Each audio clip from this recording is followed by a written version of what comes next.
लेकिन जब हम यीशु मसीह के पास वापस लौटते हैं, हम उनको धन्यवाद देते हैं, वो हमें और बढ़ाता है।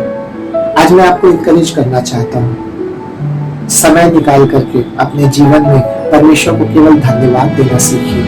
मैं आपको बता रहा हूँ, आज से लगभग 19 साल पहले 2007 में मैं कलकत्ता शहर में जब आया था अपनी पत्नी के साथ में, हमारे पास कुछ भी नहीं था।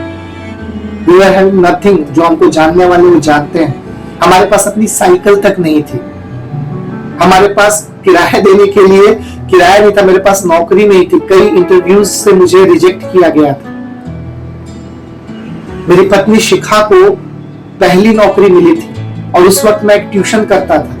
हम कभी नहीं सोच पाए थे कि परमेश्वर हमको इतना बढ़ाएगा।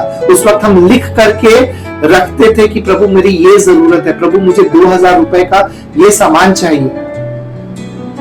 हमारे लिए ना उस वक्त ये बहुत बड़ी बात होती थी कि अगर हम कहीं पे टैक्सी से होकर के चले जाएं, क्योंकि हमारे साथ ऐसा भी हुआ था मेरे प्रियो, मैं आपको बताना चाहता हूं, मुझे याद आ रहा है, हम बस में चढ़ गए थे, हमारे पास किराया नहीं था, और जब याद आया किराया था, हम बस कंडक्टर को सॉरी बोल करके बस से फिर उतर गए, और फिर उसके बाद हमने पैदल वहां से यात्रा की। उस जगह से 19 साल में परमेश्वर आज यहाँ तक लेके आए हैं जहाँ पे हम अपनी खुद की गाड़ी में जाते हैं, क्योंकि वो परमेश्वर की दी हुई है। हालेलुया। हम ऐसे घर में रहते हैं जहाँ पे किसी वस्तु की कमी नहीं। आज हमें बहुत सी कलीसियाओं में परमेश्वर इस्तेमाल करते हैं, बहुत से बच्चों, बहुत से महिलाओं के जीवन में परमेश्वर इस्तेमाल करते हैं। और क्या इसके लिए मैं अपने आप को या शिखा को या मेरी बेटी को मैं उसकी तारीफ करूं? नहीं, हम तो कुछ नहीं है, वो परमेश्वर है जिसने हमें यहाँ तक लाए हैं। वरना 19 साल पहले वाला पंकज आज भी उस जगह पे पड़ा रहता। आज परमेश्वर, आज ही मैं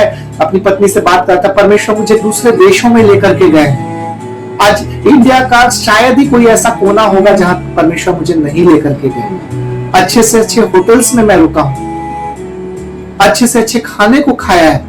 ये सब कुछ उस परमेश्वर की देन है मेरे प्रिय। मैं आपको भी कहना चाहता हूँ, आज परमेश्वर जहां तक आपको लेके आए हैं उसके लिए धन्यवाद देना सीखिए। आप धन्यवाद देंगे, परमेश्वर आपके लिए और आगे का मार्ग तैयार करेगा। इसी को परमेश्वर के राज्य में चतुर भंडारी बोला जाता है।